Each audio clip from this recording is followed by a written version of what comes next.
L'enfer pour Najwa Tabet a commencé en 2012, lorsqu'elle dénonce des faits de corruption au sein de la Banque centrale tunisienne où elle travaille. Aujourd'hui encore, elle ressent le besoin de parler à des psychologues de ce qu'elle a traversé. J'ai été négligée, écartée. Je me suis retrouvée face à des mafieux qui considèrent qu'une femme ne peut être qu'une épouse, une mère. Ils n'admettent pas qu'une femme puisse être aussi une lanceuse d'alerte, une avocate, une femme politique, une femme d'affaires.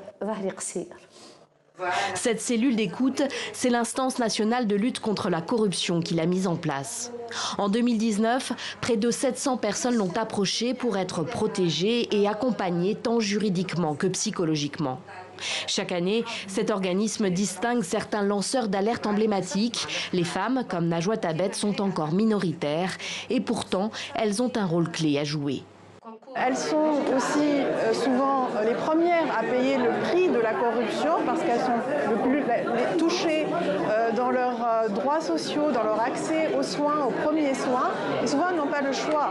Souvent, les femmes sont sujettes à des mécaniques d'intimidation qui touchent leur réputation, qui touchent leur rôle dans la société. Et c'est pour ça qu'il est question d'agir. Najwa Tabet partage son expérience avec d'autres femmes lanceuses d'alerte. Zahra Ameri a été harcelée pendant des mois par un fonctionnaire à qui elle a refusé d'acheter son permis de conduire. Elle a songé au pire.